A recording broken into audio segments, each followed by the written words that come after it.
सद्गुरु भगवान की जय। बोलिए संत भगवान की जय। बोलिए भक्त भगवान की जय।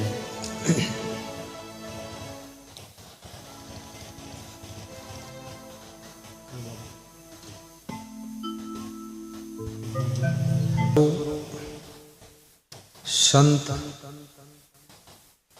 सन्यासी, ऋषि मुनि, भक्त और भगवान सबका जीवन में महत्वपूर्ण स्थान है।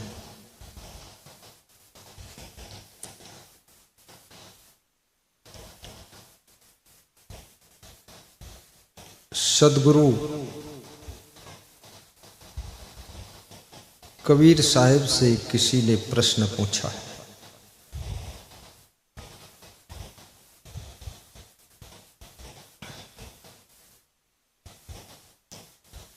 मनुष्य को संसार में कैसे जीवन जीना चाहिए।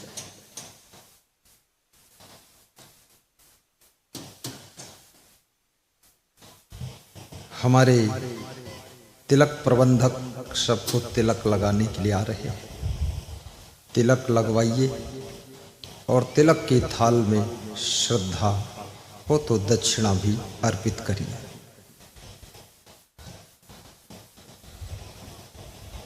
साहिब बंद, जीवन कैसे जीना चाहिए, जीवन में क्या सावधानी रखना चाहिए। कबीर साहब कहते हैं जीवन में 5 बातें ध्यान रखना चाहिए।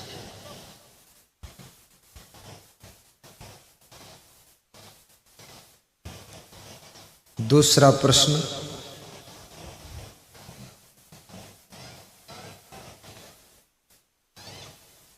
भगवान श्री कृष्ण से अर्जुन पूछ रहे हैं,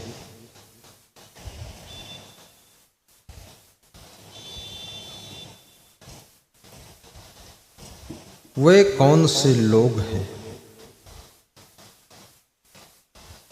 जिनको शांति और मुक्ति प्राप्त होती है। जीते जी जिनको शांति मिलती है, मरने के बाद उनको ही मुक्ति मिलती है।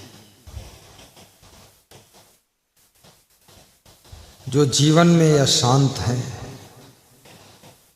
टेंशन में है, वे मरने के बाद मुक्ति कैसे पाएंगे।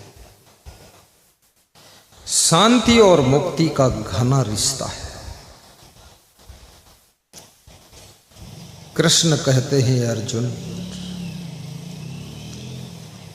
4 बातें जिसके जीवन में होती है उसको जीते जी शांति मिलती है और मरने के बाद मुक्ति मिलती है। वे कौन कौन 4 बातें हैं, ध्यान देना। विहाय कामान्य शर्मान्न पुमांश्चरत निस्पृहा निर्ममो निरहंकार सह शांतिम अधिगच्छति। श्री कृष्ण कहते हैं जो व्यक्ति कर्म तो करता है लेकिन निष्काम कर्म करता है, निष्काम कर्म करने वाला व्यक्ति कर्म के बंधन में बंधता नहीं है, क्योंकि वो निष्काम है। सकाम कर्म बांधता है, निष्काम कर्म बांधता नहीं है, जो निष्काम कर्म करता है। श्रीमद् भगवत गीता में निष्काम कर्म की बड़ी श्रेष्ठता बताई गई है। आप अपने पति की सेवा करें और निष्काम सेवा करें तो आप जीवन भर सेवा कर सकती है। लेकिन पति से बहुत बड़ी कामना है तो बीच में सेवा कम ज़्यादा हो सकती है, सेवा छूट भी सकती है, रिश्ता भी टूट सकता है, तलाक भी हो सकती है, कोर्ट कचहरी तक मैटर पहुंच सकता है। कामना हमेशा रिश्तों को भी चकनाचूर कर देती है। सास ससुर की भी सेवा करो तो निष्काम भाव से करो कि उनसे हमें कुछ नहीं चाहिए, बस सेवा। सेवा कभी निष्फल नहीं होती है, सेवा स्वयं आपको फल देती है। कृष्ण कहते हैं कर्म में तेरा अधिकार है, फल की चिंता तू मत कर, तेरा कर्म ही तुझको फल दे देगा। कर्म करना तेरा कार्य है, फल देना कर्म का कार्य है। कुछ बीज ऐसे हैं जो केवल वर्षा ऋतु में उगते हैं, सर्दी और गर्मी में वो बीज अंकुरित नहीं होते। घास के बीज मिट्टी में छिपे रहते हैं, ज्यों ही वर्षा होती है त्यों ही वे अंकुरित हो जाते, घास आ जाती है। वर्षा की घास अलग है, सर्दियों की घास अलग है, गर्मियों की घास अलग है। मौसम जिस बीज को जब जब अनुकूल होता है तब तब उस घास का बीज उगता है। ऐसे ही आपके अंदर संस्कार के बीज पड़े हुए हैं, संस्कार, और संस्कार के अनुसार जब मौसम मिलता है, जैसा मौसम मिलता वैसा संस्कार अंकुरित हो जाता है, और फिर वही संस्कार कर्म का अंकुरण करता है, फिर वही संस्कार विशाल वृक्ष बनता है। इसलिए मनुष्य जीवन में संस्कार का बड़ा महत्व है। लोग कहते हैं हमारी बहू जो है बहुत संस्कारी बहू है। संस्कारी क्या है? अंतिम संस्कार करने वाली? नहीं, संस्कारी का मतलब है, क्या मतलब है? जिसके केवल कर्म नहीं, स्वभाव नहीं, वाणी नहीं, चरित्र नहीं, जिसके अंतर मन के विचार और जिसके अंदर की गहराई में शुद्धता है, उसको संस्कारी आत्मा कहते हैं। और संस्कारी आत्मा कभी कभी किसी किसी के घर में जन्म लेता है। जिसके घर में संस्कारी आत्मा जन्म लेता है, उस घर का नक्शा बदलना शुरू हो जाता है, चाहे वो बेटी हो या बेटा हो, पोती हो या पोता हो। इसलिए गुरु से यही मांगो, संतान एक हो या दो हो, लेकिन जो भी संतान का आशीर्वाद दीजिए वो संस्कारी संतान हो। संस्कारी संतान अपने माता पिता को कभी संताप नहीं देती है, टेंशन नहीं देती है। संस्कार विहीन संतान माता पिता को संताप की ज्वाला में तप्त करती रहती है। इसलिए संसार में ज्यादातर माता पिता अपनी संतान से ही दुखी है, संतान से तप रहे हैं। संतान की बड़ी चिंता है।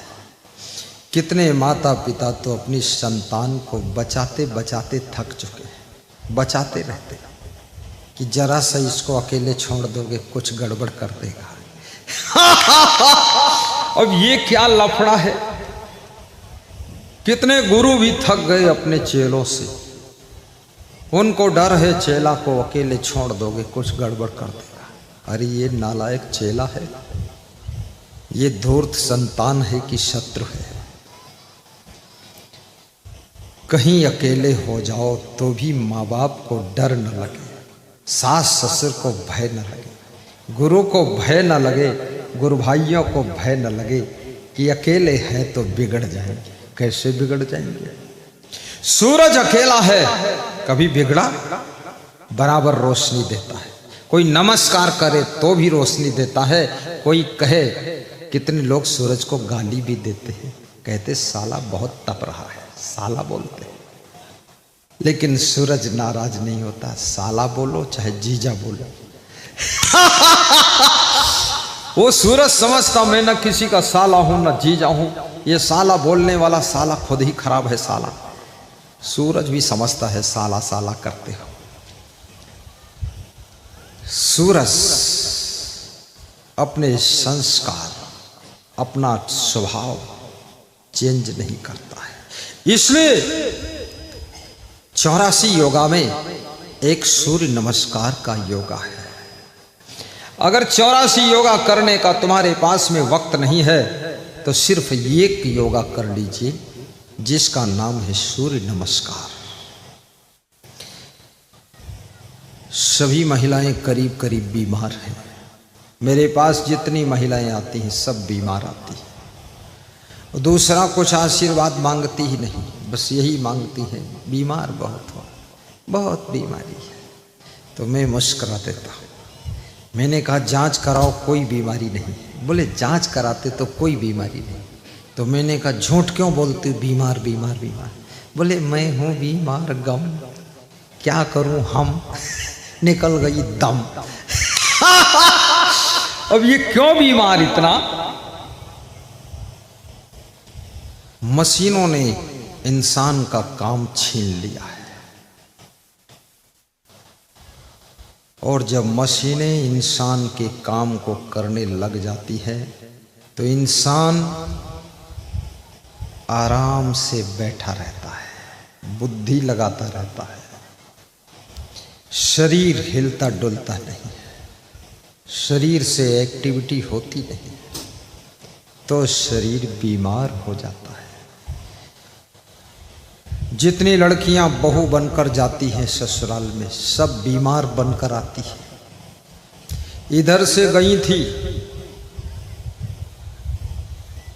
बहू बनकर, बड़ी खुश थी, जंप थी शरीर में, उधर से आई है तो ऐसा लगता है कि ससुराल से नहीं आ रही, हॉस्पिटल से आ रही है। बहुत बीमार है। क्यों इतनी बीमारी? गले में हार पहना, अब गले को हिला भी नहीं सकती है, सीधा गला करके बैठी है। मैं कभी कभी सोचता हूँ ये स्त्री हड्डी मांस की स्त्री है कि प्लास्टिक की स्त्री है, ऐसे बैठी रहती है। क्योंकि गला हिला दे तो हार हिल जाए, हार हिल जाए तो हार की सिटिंग हिल जाए, सिटिंग हिल जाए तो मतलब क्या हार पहनने से, तो भले ही गले में दर्द हो जाए लेकिन गला हिलाएगी नहीं। इसलिए कितनी स्त्रियों की गला भी बहुत मोटे मोटे हो गए। थोड़ा व्यायाम करिए देवी जी। पति को दुख मत दीजिए बीमारी बुला बुला कर, ससुर को टेंशन मत दीजिए रोग इकट्ठा कर करके, सासू को असमंजस मत दीजिए, अपने माँ बाप को भी दुखी मत करिए। स्वस्थ रहिए, मस्त रहिए, चुस्त रहिए, दुरुस्त रहिए। और ये भी याद रखना घर के कामों में व्यस्त भी रहिए, कोई बीमारी नहीं रहे।